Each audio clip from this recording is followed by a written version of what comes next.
Welcome to the Starting Over Podcast. I am your host, Edward Shelton, aka Dark Logos, and this is the show where we look at the strategies, tactics, and mechanics behind the game of heroclix. Today's show is going to be a little interesting.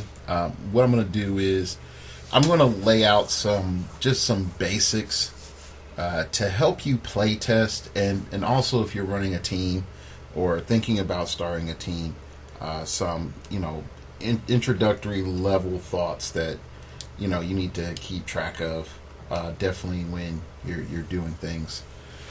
So let's get started. You might say, why has some of this been inspired? I just had a lot of events lately in which people being on teams or getting help for events, or just thinking about events has just been really stressful. Not necessarily just for me, but also for some other people. And then also, there's nothing that anybody can tell you in how to prepare for playing this game at a high level. There's nothing that you can get naturally. Oh, wow, yeah, it's obvious that I do these things. Because, in all honesty, a lot of things that you need to do to get better in a competitive environment, or a highly competitive environment, you don't do as an individual in a casual manner, because a lot of people see it as anti-fun. So let's get cracking down on it. Wow, that's the worst slang-tashiest thing I've done in a while. No, that one was just as bad. So, first off, with playtesting is not playing a game and then saying, this is how it went, yay. It really doesn't help you. It really doesn't help you. And here's the reason why.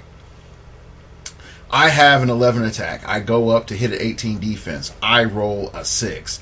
I miss. I don't have prob. Okay, now we the game keeps going. So if this was a crucial moment, then we need to say, okay, this is a crucial moment. All right, how do we want to play this out? All right, so let's keep positions, and all that other stuff in mind. All right, so I'm going to say that I hit. Okay, I hit you for 3. What does that do? Okay. All right, it does this. Okay, let's just say I hit you for 3 and it does knockback. What does it do? Okay, it does this. All right, so let's just say no knockback. All right, so no knockback. Bam, blah, blah, blah, blah. Let's play this a little bit. Okay, cool. This was the moment that would have won or lost the game, if I hit this attack. Okay, versus you coming and seeing that, versus okay, well, I just missed. Yay, I just missed. That's it. And what ends up happening is most people will just play a game, and they won't come back to those specific moments where it's just yep, this would have changed everything. So, and a lot of people don't have the ability to recognize when those moments are. Usually they'll recognize the moment where it's obvious that they won, but they won't recognize little moments that change the course of the game, or, as I like to say, gradually increasing tempo in your favor. Okay. A lot of people will go in, and I've watched play testing with people in multiple tournaments all over the place. Okay, and I will see people just stare at the paper, stare at the map, stare at their team, stare at their friend's team, and it's okay, I'm going to do this. And then your opponent's, and then the other guy's yeah, that's a good idea. That's a good idea, do that. And then the other guy responds but I'm thinking of countering with this. He's yes, that's a good idea. Now, while I'm being a little bit melodramatic about that,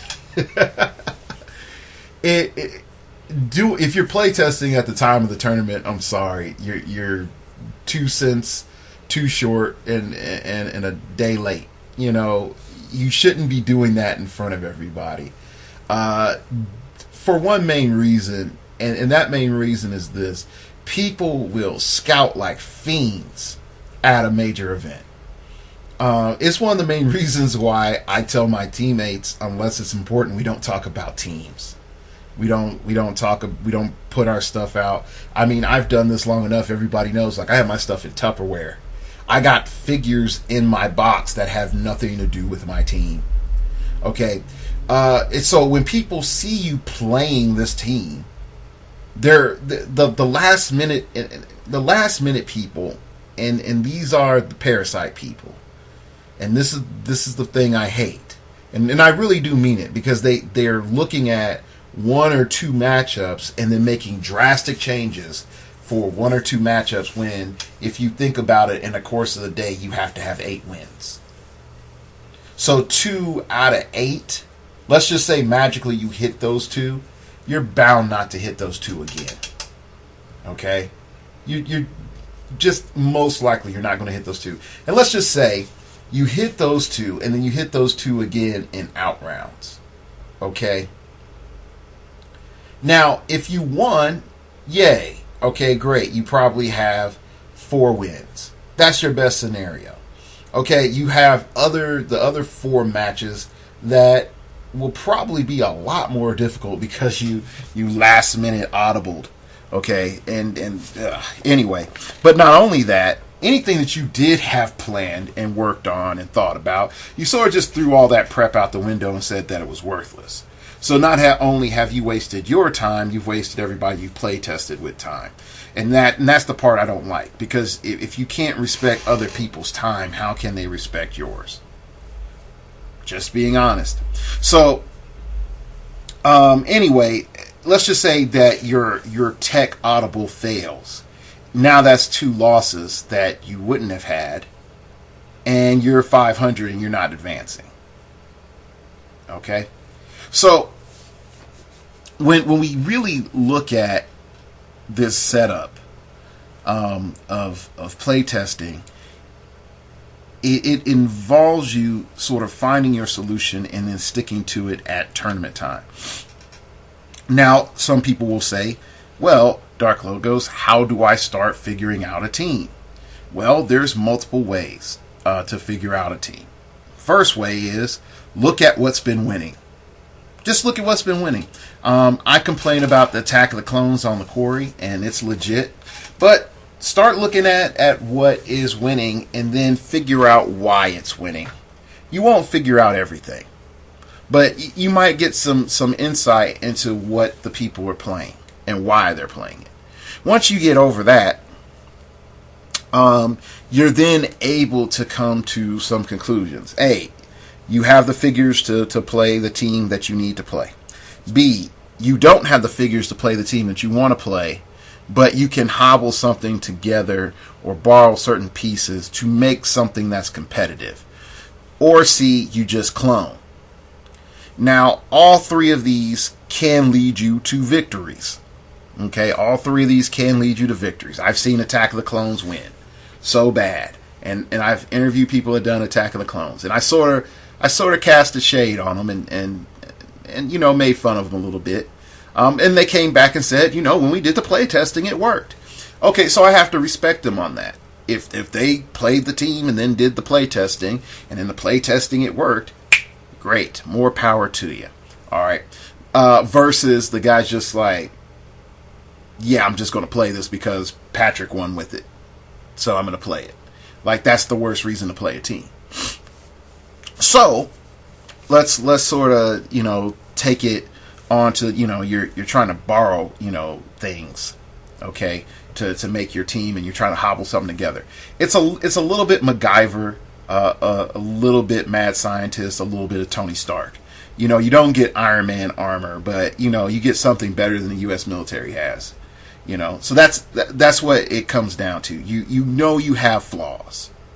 The question is with your tactical gambles, as I like to call them, you know, what comes in and beats your team.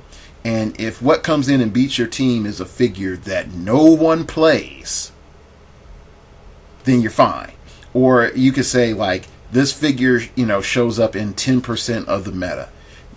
That's okay. You have a chance of playing it and playing against it, but you're most likely not going to hit it in 4 rounds, okay, in preliminaries. All right. So that in and of itself, you start to look at the respect. You're able to understand and respect the people that sort of hobble things together. Because if I've looked at teams and I'm like, this doesn't make sense. Why wouldn't you just play blank? And sometimes people don't have the money for that, or their play group doesn't have the figure. I know a bunch of play groups that didn't pull a World's Finest. I know a bunch of play groups that didn't pull any chases from the Superman, Wonder Woman, and they're like, what happened? But that goes down if you don't have the money for the figures. Then yeah, it can be costly. And this is not a cheap game. I'm not gonna front. This is not a cheap game. Okay. So then, of course, you have, all right, you see the principles of what's winning, and then you're composing a team. And this is by far the most difficult road. But if you do this, you start that path to team building mastery. Extrapolating principles is hard because you have to write it down on a sheet and say something like this. Like, he played Highfather, so we have a lockdown. Okay, so I write lockdown mechanic. Okay, he played Copycat. Switch out, major figure, major support figure, major sub 100 point figure. Okay, cool.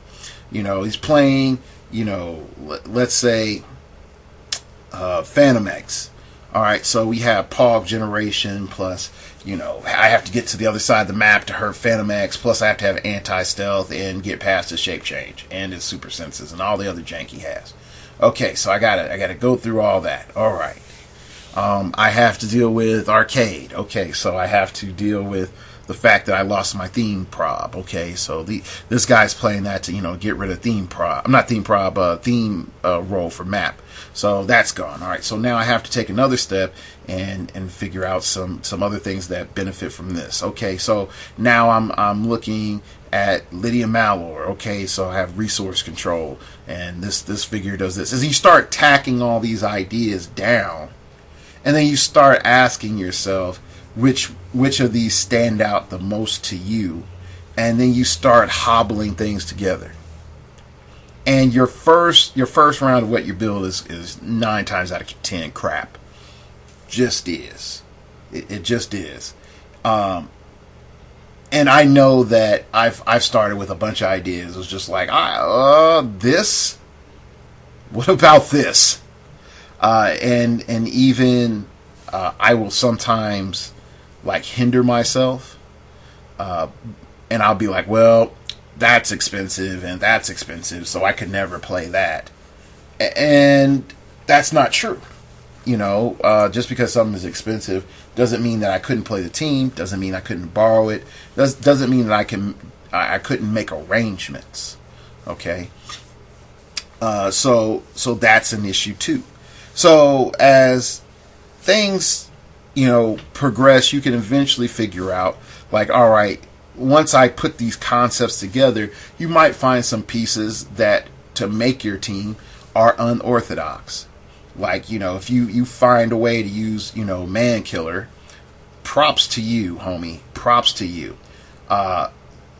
Now you're using Man Killer, and let's say, Super Barrier and Stop and Pulse Wave and other jank. Okay, cool. Now you're doing that. You somehow get mystics on Man Killer. Alright, great. Now, what's your plan? Okay, so my opponent's going to hit me, and then I'm take 1 damage, and they'll take mystics, and then when I get mid-dial, I'm going to heal, and I'm going to make it so that the only persons that they can target are Man Killers. Now, while that sounds, interesting and fun, there's still things that can happen that can completely make that a less viable option. Okay, and so in particular, someone can have an Orange Lantern power battery and have a mystical person on their team to take away your mystical team ability. You know, that for one can easily happen. So now what do you do? So you might end up finding out like, hey, I have these, you know, composite of some of the best elements I feel in the game. But when you start playing it out, you're just like, oh gosh, no, this doesn't work like I thought it was in theory. And then you have to take it to the next level. What was my main causes of failure?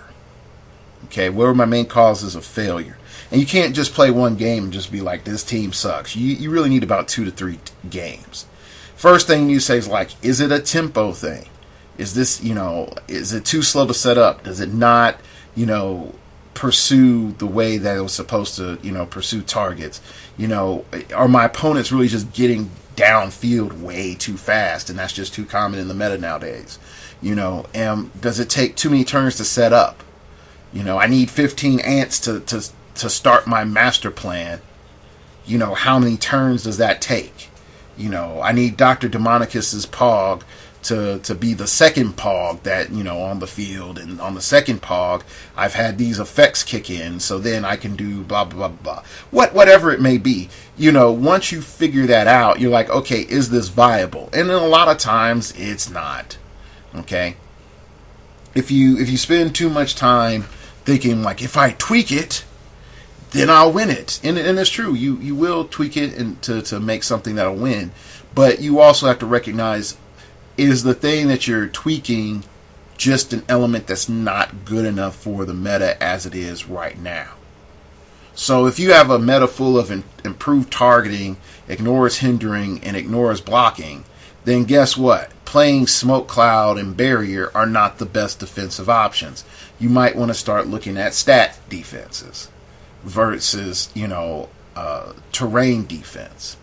You know, so those are things that you might want to think about. You might also want to think about elevated terrain as an element, you know, but at the same time, if offensively, you know, the meta is like, you know, hypersonic speed, you know, down the map and whack a guy for a dumb amount of damage, then you might want to think about, hey, you know, what about plasticity? Or is there a character that gives all adjacent figures plasticity? Is there a way to make it so that my opponent can come up and do the attack, but I can, you know, possibly have like 3 probs on it, you know, wherever attack they make, you know, so I have a good chance of, you know, making it so that they can't hit me. You know, do I have an effect to lower their movement? Do I have an effect to lower their defense? So after they do the hit, I'm pretty much just going to, you know, 2-shot them.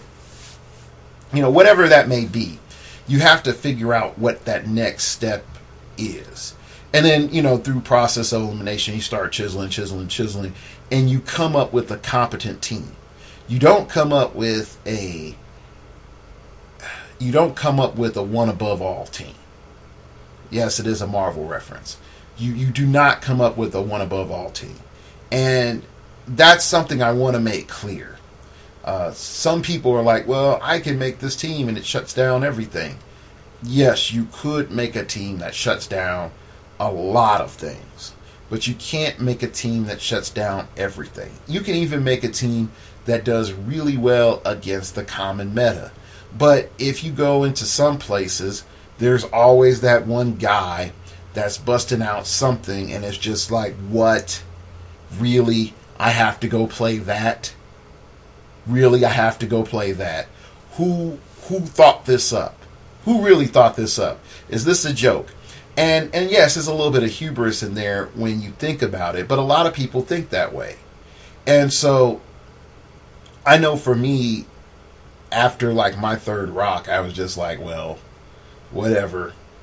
like that's just how I had to get. It's like, okay, they're playing this thing. Okay, whatever. Like, what do I need to do? Okay, I need to do this. I can't do that or else I lose. And you have to keep mindful of what your win conditions are and what your lose conditions are. And what are you playing for?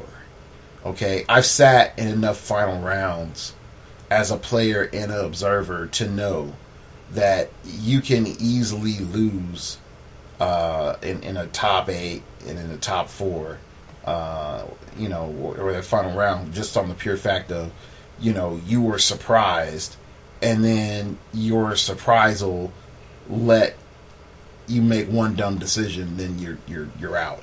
So you have to sort of like watch yourself, and when you're making your decisions, just making sure that you're making solid decisions. And you have to look at your opponent's card, and that's like the number one thing that I would tell anybody. But you would be surprised that at high levels sometimes people just make assumptions on how things work and don't look at the fine wording of things. So anyway, back to that playtesting element. Now, once you have all these teams together, the next thing that you have to ask yourself is what, with the team that is built, does it fit the player? Does it fit the player? And I'll tell you the truth. The reason why a lot of people lose or have a lot of one-sided games is not because they're playing bad tech or that they're playing really bad, teams that don't work.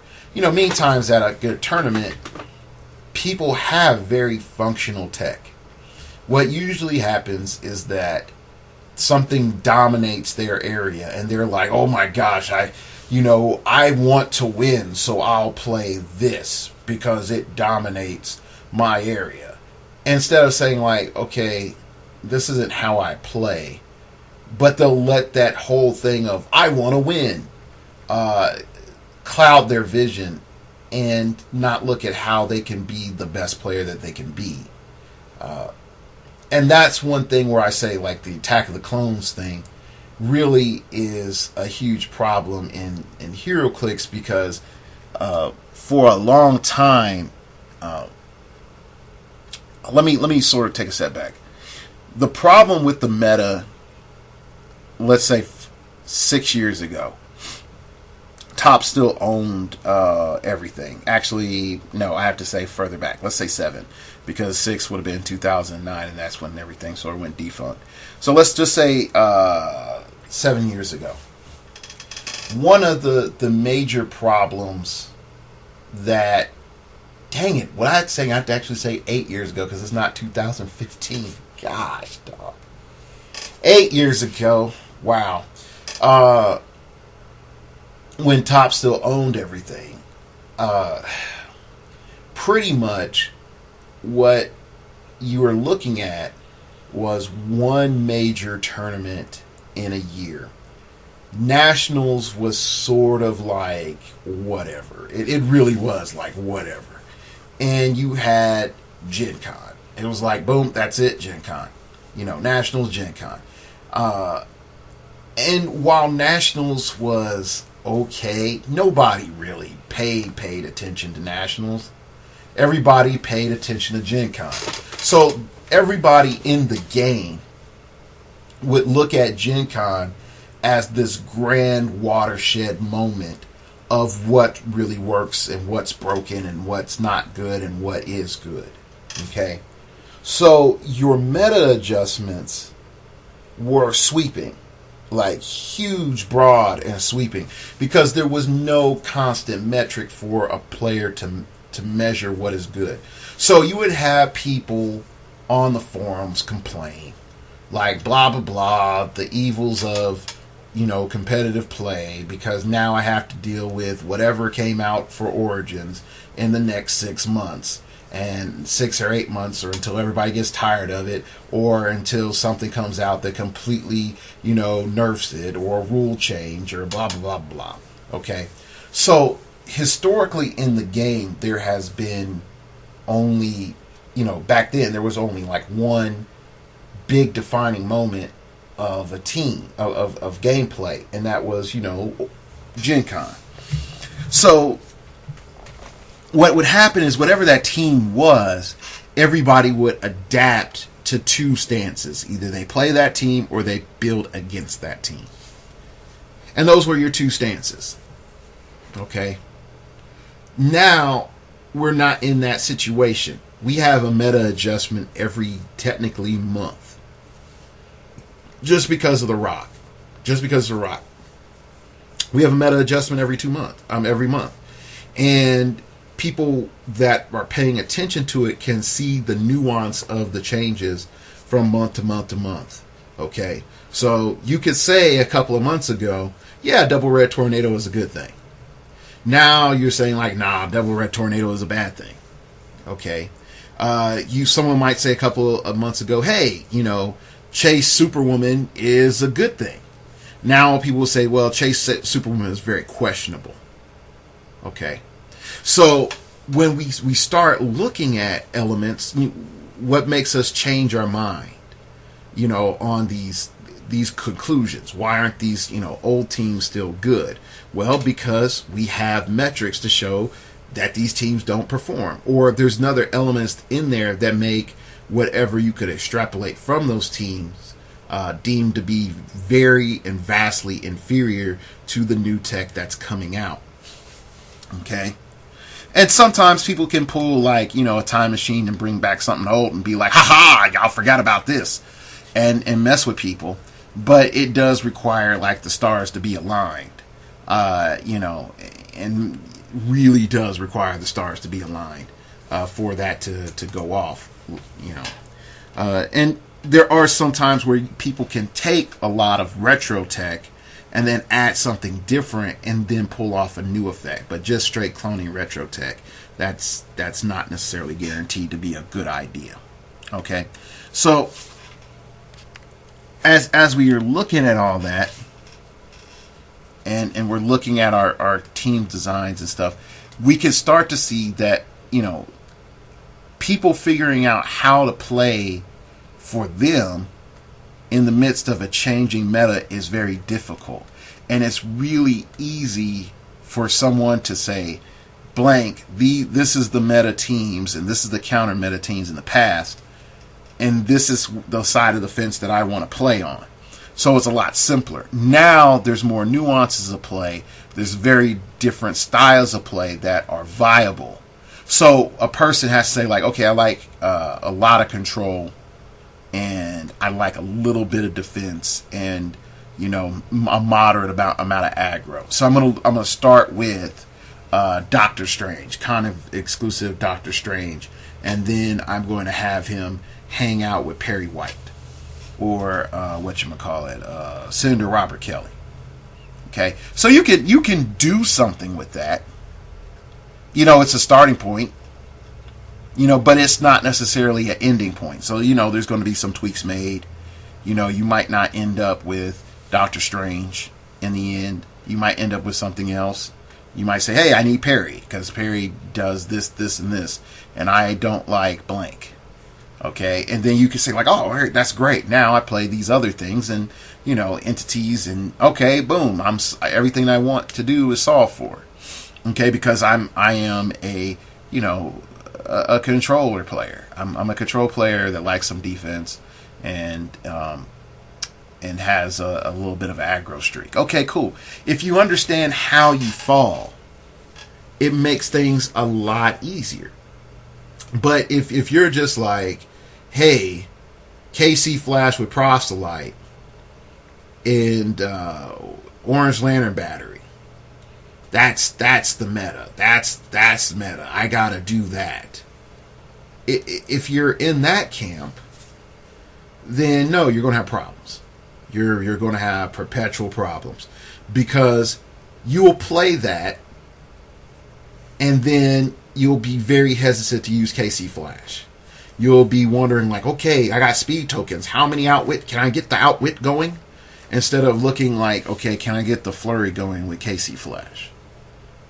So you might have the wrong mindset on how to use the tool. Okay. And again, there's nothing wrong using the outwit. There's nothing, guaranteed to be awesome all the time using the flurry. But it's easy to have your mind be like narrowed off or blocked off from the total options of the figure due to personal play style preference. Okay, so once you start understanding that, it becomes a lot better. You become a lot better player. Because you have to like say like, oh wow, I've had blinders to this element the entire time. When I was learning to go into competitive play and to be a better player, there were two cats on the realms that I talked to in the what was it, Ventrilo chat, back when Ventrilo was like the stuff. And it was interesting because they told me, they're like, dude, if you pay for power that you have no intent on using or you can't use, then you've overpaid for this figure. You can easily get another figure that's different, and get another figure with less options, or less options, pay less, and then fit something else in. Okay, so in the same sense, if you have a figure, you're not using the options, you're not thinking about the options that are there, you could have downgraded for a different figure and pay less. Or even worse is you're not getting the full value out of the figure, and it's player error. Okay? It's player error. Now, I'm going to tell you like just straight up. I've had teams that I've built, and I've talked about this, years ago, that I couldn't play because my personal play style didn't allow it. And I also have teams that I couldn't play because of play style error. One example of play style error was I was building a team with the Phoenix Force, and then I was using, I think it was like Highfather and Johnny Quick with the Phoenix Force. Like, this team never made it to competition, okay? And and the whole idea was, of course, double his eye, the creator, then have him, smoke his crack, and then, on +3 stats, and then zip across the board and whack somebody and come back. Use it if you want to, okay? Use it if you want to. And so my problem was, while I had the Phoenix Force, I kept forgetting about poison. I kept forgetting about calling my shards. I kept forgetting that, while using the Phoenix Force, if I roll doubles, then I have to turn the dial, and how that would jack up my play. All these different things that were going on that I just kept forgetting as a player. And eventually I had to abandon the team because it wasn't the fact that, under the, time and the refinement and all of the things I could have done to make that team better, those weren't the factors. It was the fact that I couldn't just simply remember, hey, Edward, remember you have poison, remember you have invulnerability, remember you have flight, a bunch of simple things. That it just caused me to just say, no, I'm not doing this, I'm going to play something else. So, again, that seems a little bit limiting, It's like, wow, Edward, you had a potential for a really good team, but you couldn't do it because you couldn't buckle down and focus on these, little other elements. It's like, yeah, I just couldn't, juggle, 20 different, bowling pins in the air. I can handle 15. But once I went up to 20, there's a problem. So that's something that a lot of players don't want to admit. And for someone to say like, oh wow, Bill couldn't play the Phantom X arcade team because he couldn't keep track of all the things that team did. Bill isn't as good enough player as I am. No, just that's not the case. And I'll give you a personal story here in a moment.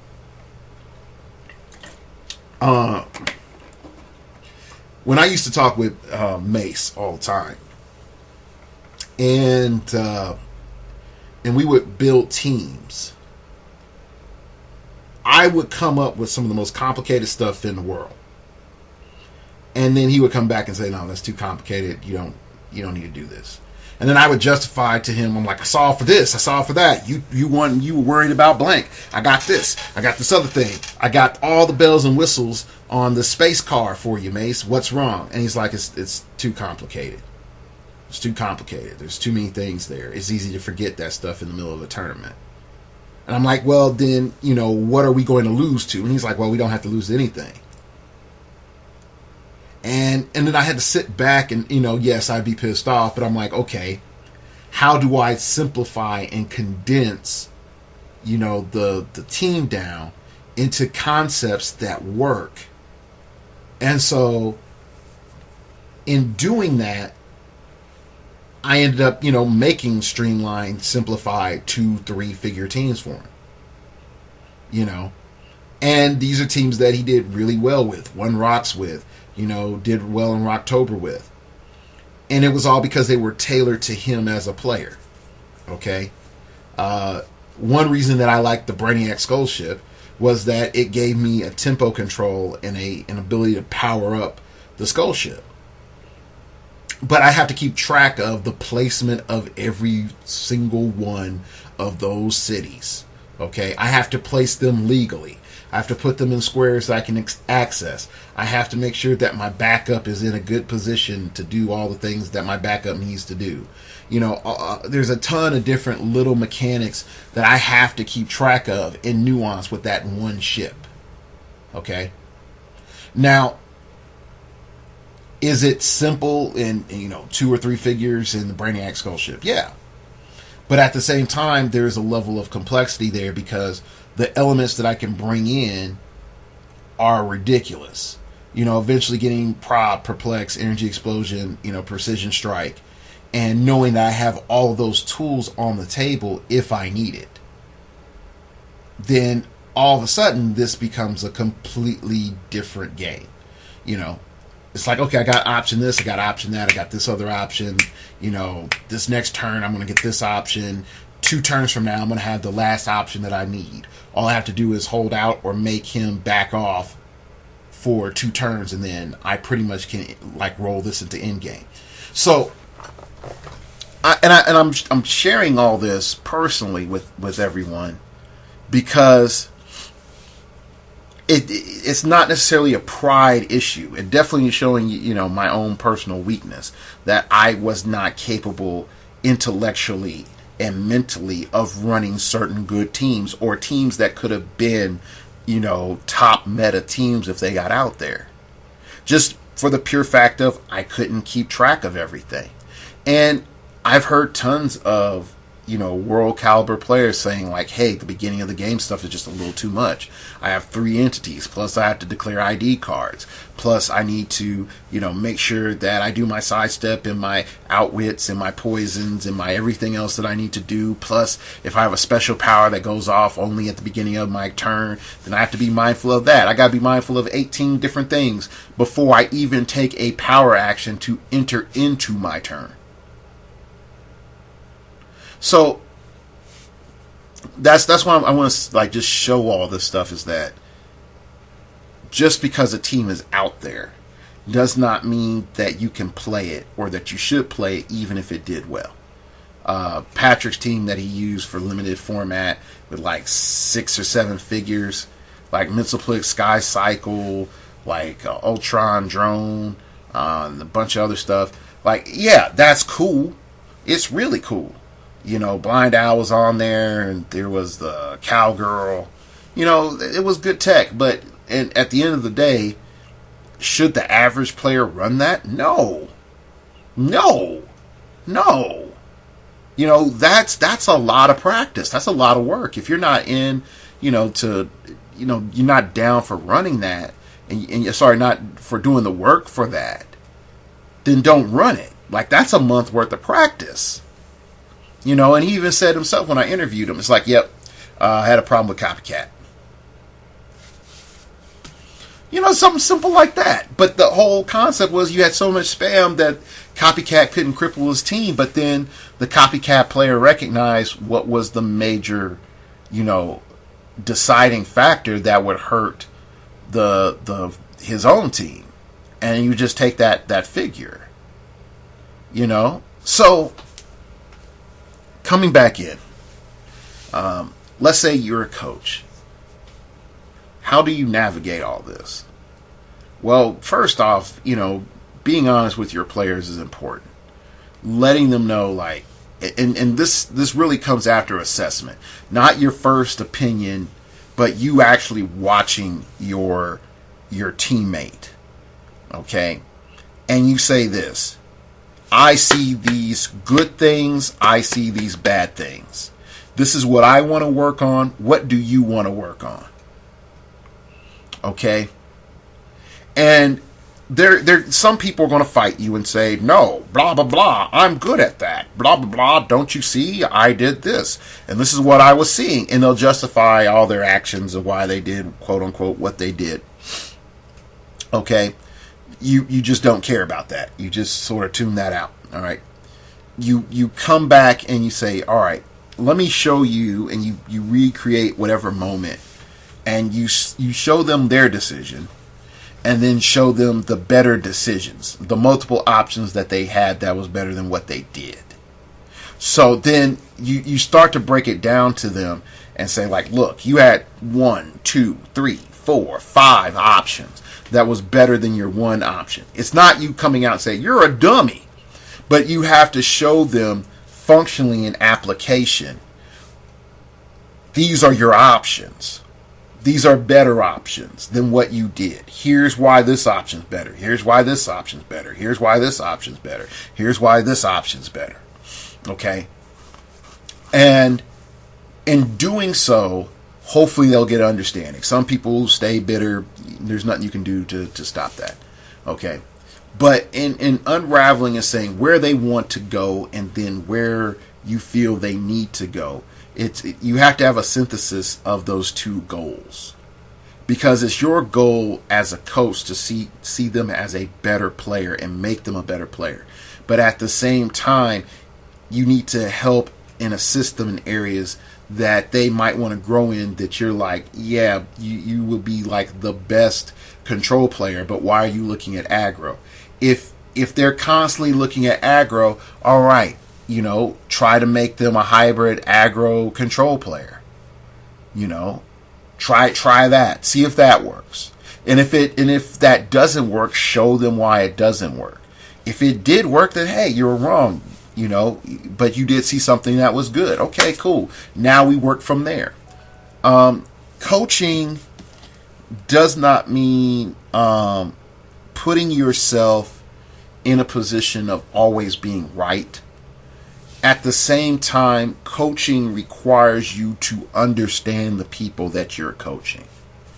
I got off a little easy as a coach for a couple of reasons. Reason number one, I've done education stuff for since middle school. I've been actually like teaching people stuff.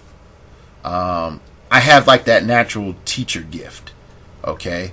On top of that, between the stuff, all the psych stuff that I learned in seminary and chaplaincy and, reading people, I have a good understanding of what people think. And add in debate, almost 20 years of debate experience. Almost. Like next year it will be. Of coaching and like one of my guys I mentor is still an active coach for speech and debate. So I talk with them and help him out, and he tells me what goes on. All that stuff stacks. So there's a lot of things that, and I would even say with me being mentored by great men and women,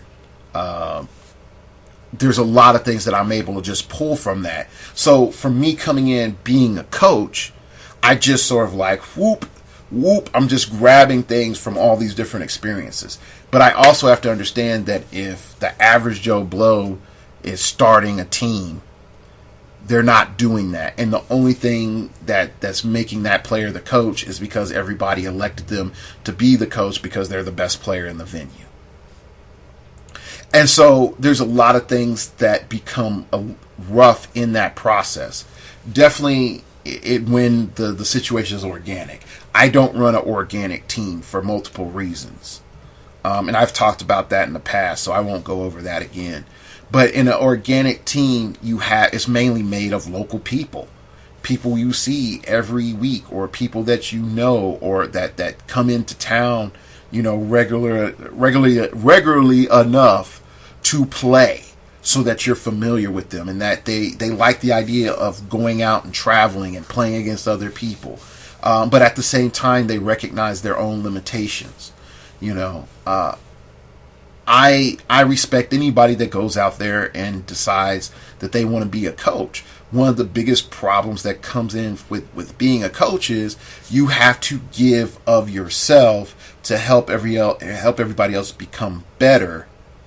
And then the fear as the coach comes in is, once I finish giving, they'll all be as good or better than me, and then they'll have no place for me, and then I'll be discarded. And if you have good leadership, you don't have to be afraid of that, because once you have finished your tutelage, you now have somebody else to rub ideas off of and throw ideas against. And not only that, they have a different insight on the game than you do. So now it's time for you to sit back and learn different elements from them. If you just outpour as a coach, you will be exhausted and you will not be a coach for long. I'm going to repeat that again. If you just outpour as a coach, you will not be a coach for long. You will not be able to sustain yourself mentally, physically, or spiritually. It is impossible. And I learned this from the first guy that I mentored in heroclix. When I poured into Tom and poured into Tom and poured into Tom, and I'm going through transitions at that time. My job is in Topeka, for anybody that remembers those days. I'm dealing with, my girlfriend, and then breaking up with my girlfriend, who, I thought I was going to marry this chick. And I'm just pouring stuff on stuff on stuff, into Tom, while I'm still getting drained from all these other places. And eventually it hits this point where he's like, "Hey, Ed, have you thought about this?" And I was like, I know, I didn't think about that. And so I take a step back and think about what he said. I ask him about areas of expertise in which he's proficient at, so that I'm like, oh, okay, cool. Blah, blah, with my car. All right, so I need to do this, and I can put the water in there, and that'll last me until the winter. Okay, cool, I'll do that. And so as I was giving of the best of myself out to Tom was giving his elements that he was best out back to me. So you have to, as a coach, you have to receive back from those people that you're teaching, because if not, you'll go dry. You won't have anything else. The well will run dry, and it'll run dry at the worst times, purely the worst times. It'll run dry during a tournament. It'll run dry during a crucial coaching session. It'll run dry when you need to make a last-minute decision about placement for who's on what team for Team Worlds. It can easily run dry when you have a bad ruling, and now you have a team that you worked on for over a month. Now you have to do something else. I've had almost all of those happen to me. So I'm saying all of this because the future of heroclix is not the individual. It's the team. It really is. If you're listening to me, reading, Majestic CCG, which, FYI, I'm going to start writing for them for a couple other reasons. And that might be a whole different show, or I might not ever talk about it at all. Going on the realms, listening to the quarry, even talking to certain Facebook groups, it's not enough if you are alone. It's not enough. It's not enough. I look at my skill level now. If I just had my skill level and not my information level, and I took myself as I am now and transplanted myself back 2 years, okay, I would have a lot of problems with cats. Okay, a lot of problems if I was just by myself. Okay, more problems than I truthfully would care to admit. Okay, so I would say, like, yeah, I've grown a lot as an individual. I've grown a lot in my skill. I've grown a lot in my understanding of the game. But to realistically look at it, if I didn't have Mace, if I didn't have Dragon, if I didn't have Matt, KJ, or Mega Lotus Man, Laura Cardinal, freaking Logan, several other folks that I've rolled with in various period of times. Heck, Dan. Okay, if I didn't have any of those, no, there is no comp. I'm not a top 100 player in the world. Hell, not even top 200. That's how big the gap is getting. That's realistically, I'm seeing it more and more. First few rocks I went to, random guys all over the place.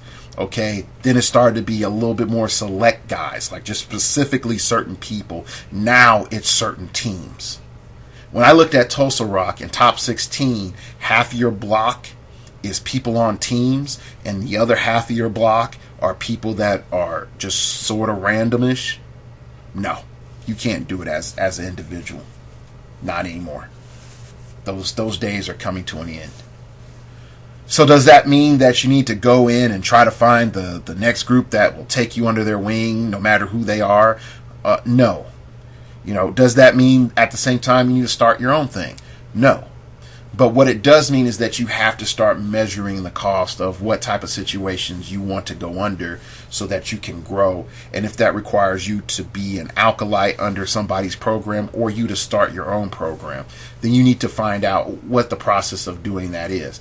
I read tons of stuff about leadership. I have a methodology for my team. I will not divulge that because that was money that I put in. Like real life money. If I could tell you in equivalency of what I put in, at least $300 worth of content and material that I studied and worked on and created and worked on and forged for my guys. Okay? So that they could be better players. So that they can go out there and compete against the likes of Rubicon, Majestics, Ragnarok. Okay? So I can't respect them and then be like, yeah, here it is, guys, all online.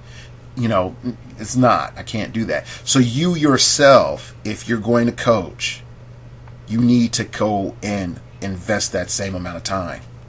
What are you going to do? What is your organization about? What is your play style methodology about? What's your travel philosophy about? What's your culture of your team about?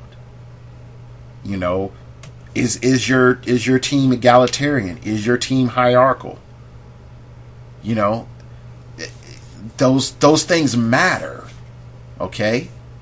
And I'll tell you the truth, Rubicon is not run like Majestics. Sure, oh no. And Ragnarok sure the heck isn't run like Juggernaut. And I know Agents of ICP is definitely not run like Phoenix Nest. So, and then I'll even leave it with that and that's just America.